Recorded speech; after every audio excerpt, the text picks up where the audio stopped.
이강인의 이적설이 이어지고 있습니다. 아스널, 맨체스터 유나이티드 등 프리미어리그 명문 구단뿐 아니라 어린 시절을 보낸 스페인 리그 복귀 가능성도 거론됩니다. 아직 구체적인 이적 협상은 진행되지 않은 상황인데요. 국내 매체 스포츠 경향 보도에 따르면 이강인 본인이 PSG를 떠나고 싶어 한다고 합니다. 구단이 이강인이 싫어서 방출하려는 것이 아니라 선수 본인이 팀을 옮기고 싶다는 이야기를 지인들에게 하고 있다고 합니다. PSG는 세계 최고 부자 구단 중 하나입니다. 카타르 정부 산하 투자기관 카타르 스포츠 인베스트먼트가 구단을 소유하고 있습니다. 이강인 연봉도 약 100억 원 수준으로 알려져 있습니다. 이처럼 안정적인 환경을 벗어나려는 이유는 무엇일까요? 아이러니하게도 너무 안정적인 환경이 자기 발전에 더 이상 도움이 되지 않기 때문입니다. PSG는 프랑스 리그 1에서 압도적인 전력을 자랑합니다. 최근 11년 동안 9번 우승했고 선수단 전체 시장 가치는 9억 2,350만 유로 약 1조 4,800억 원으로 세계 6위입니다.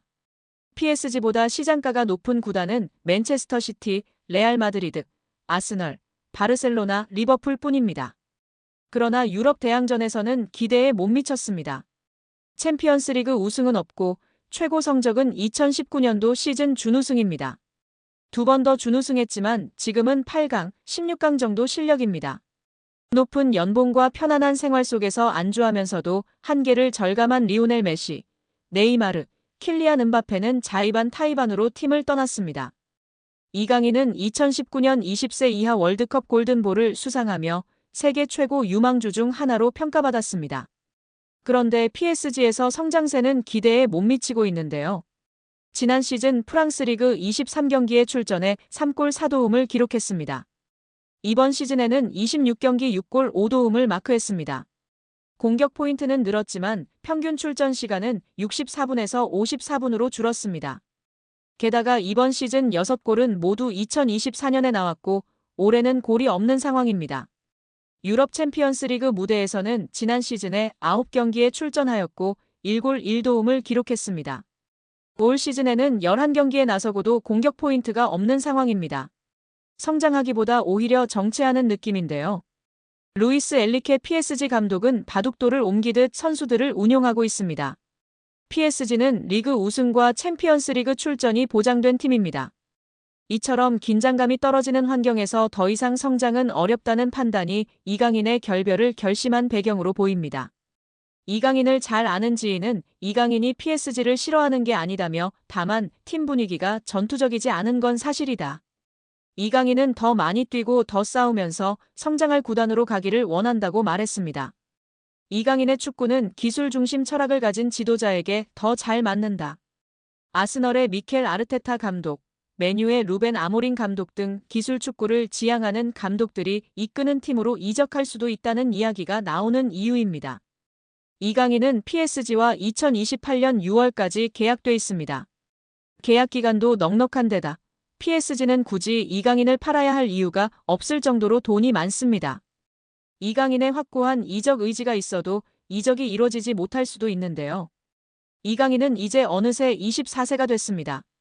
세계 최정상급 선수로 한 번 더 도약하느냐 아니면 잠재력을 다 펼치지 못한 정상급 선수로 머무느냐 기로에 지금 서 있다고 볼 수도 있습니다. 이강인은 더 높은 강도에서 더 오래 뛰고 더 강한 상대와 계속 맞서는 곳으로 가야 합니다. 성장하려면 강한 상대와 치열하게 싸워야 한다는 것은 축구뿐만 아니라 모든 영역에 적용되는 절대불변의 진리입니다. 과연 이강인 선수의 바람대로 이번 여름 이적하게 될까요? 우리 구독자 여러분들의 생각은 어떠신가요? 이강인의 인성이 재조명되고 있습니다. 두 차례 SNS 사과 이후 직접 태국전을 앞두고 선수들은 훈련하고 있는 배경 삼아 사과를 하기도 했던 이강인 선수인데요. 이제는 완전히 탁구 게이트가 막을 내렸고 축구에만 집중하고 있는 상황입니다. 이러한 상황 속 지난 이강인이 형들에게 했던 일이 재조명되며 화제인데요. 이강인의 인성이 재조명되고 있습니다. 두 차례 SNS 사과 이후 직접 태국전을 앞두고 선수들은 훈련하고 있는 배경 삼아 사과를 하기도 했던 이강인 선수인데요. 이제는 완전히 탁구 게이트가 막을 내렸고 축구에만 집중하고 있는 상황입니다. 이러한 상황 속 지난 이강인이 형들에게 했던 일이 재조명되며 화제인데요. 지난 U20 월드컵 때 형들이 장난이 심했다고 인터뷰하기도 했던 점이 부각되던 이강인이었지만 이러한 모습은 부각되지 않았었죠. 다시금 이강인 선수가 U20 월드컵 형들 향한 마음이 부각되며 화제입니다. 이강인은 생일을 맞이해 U20 대회에 함께 출정했던 선수들에게 선물을 전달한 것으로 알려지며 훈훈함을 더했습니다. 지난 19일 오후 이규혁은 개인 인스타그램 스토리를 통해 이강인에게 받은 선물을 공개하며 고맙다는 메시지를 남겼습니다. 이규혁 등 U20 멤버들을 통해 공개된 선물 내역은 일회용 마스크, 주전부리, 스타벅스 충전 카드 등이었습니다. 또한 이강인은 선물을 준비하며 편지를 남기기도 했습니다. 이강인은 편지를 통해 경기장 속에서도 밖에서도 우리나라를 대표해 매순간 최선을 다한 진짜 사랑하는 형님들.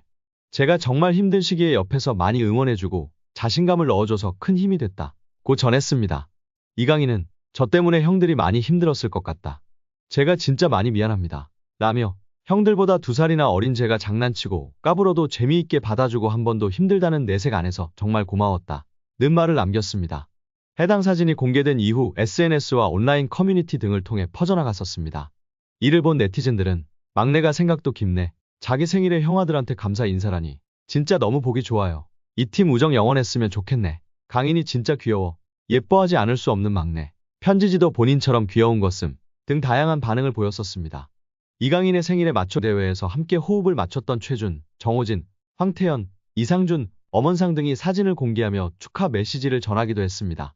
또한 자신을 프로 데뷔해주었던 발렌시아이지만 갑작스럽게 내쳐지며 큰 상처를 준 발렌시아인데도 감사 인사를 한 이강인의 인성을 조명받기도 했습니다. 이강인은 자신의 인스타그램에 발렌시아를 떠나며 마지막 소감을 남겼었는데요. 이강인은 오늘 발렌시아와 그 팬분들께 존중의 의미를 담아 작별을 고한다. 이제는 제가 큰 희망을 품고 발렌시아 952 아문트를 외치며 제 앞에 있을 미래에 맞서겠다. 라고 입을 열었습니다. 그러면서 저는 발렌시아에서 선수뿐만 아니라 인간으로서 성장했다. 발렌시아 아카데미에서 배워온 것들은 저의 미래를 바른 길로 인도해줄 모터가 될 것이다. 라고 했습니다. 끝으로 그는 모든 동료, 코치진, 스태프들께 항상 감사드린다. 특히 저에게 진정한 축구인의 열정을 알려주신 모든 발렌시아 팬 여러분들의 애정에 무한한 감사 인사를 드린다. 라며 작별 인사를 고했었습니다. 장난기 많은 이강인 선수가 실수를 했던 점을 겸허히 인정하고 용기 내어 사과를 했습니다. 이제는 모든 축구팬들은 손흥민 선수와 함께 한국 축구를 잘 이끌어갈 수 있도록 격려와 지지를 해야 할 때라고 생각이 듭니다. 이어 이영표 위원은 이강인 선수가 재능은 기본적으로 있었겠지만 훈련과 노력이 없이는 만들어질 수가 없습니다. 또한 이강인 선수의 강점은 드리블도 있고 시야도 있고 정확한 왼발킥도 있고 터치가 굉장히 강점이 있다고 생각합니다.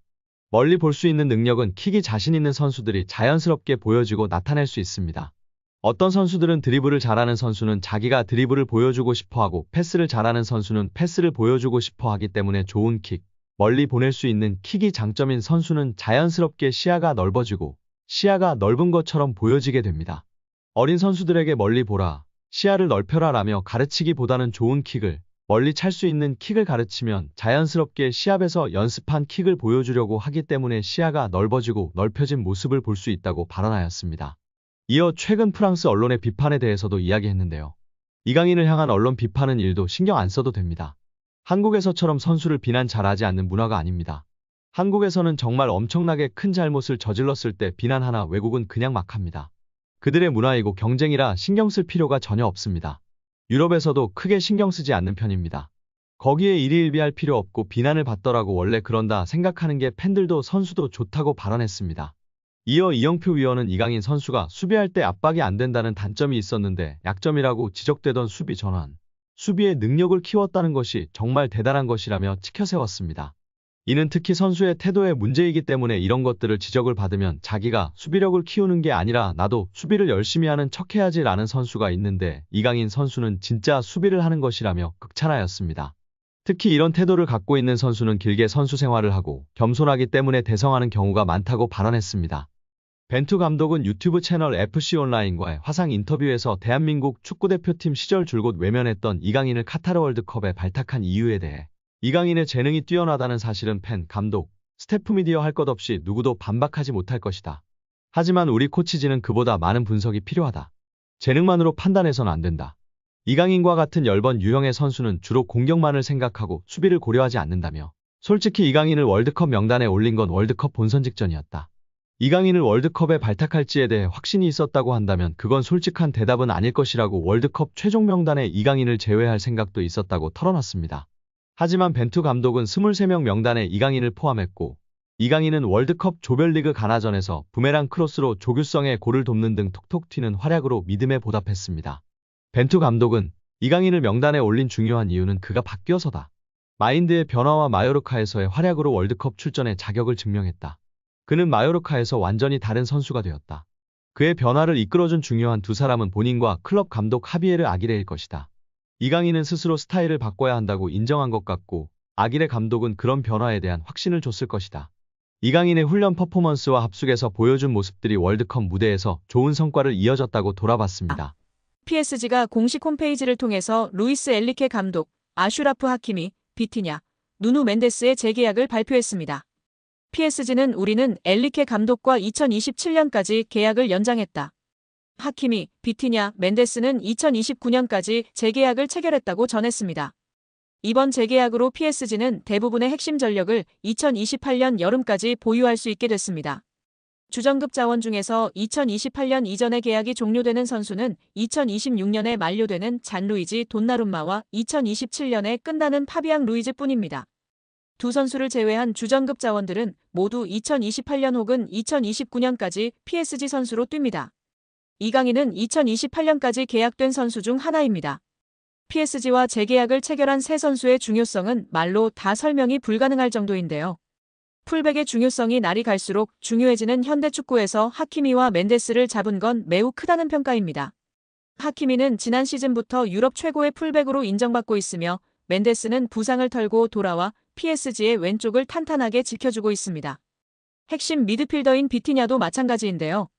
현재 비티냐만큼 중원에서 사령관 역할을 해줄 수 있는 선수는 전 세계에 많지 않다는 평가입니다. 엘리케 감독의 전술 구현에서 매우 중요한 풀백과 수비형 미드필더를 잡았기 때문에 PSG는 후반부터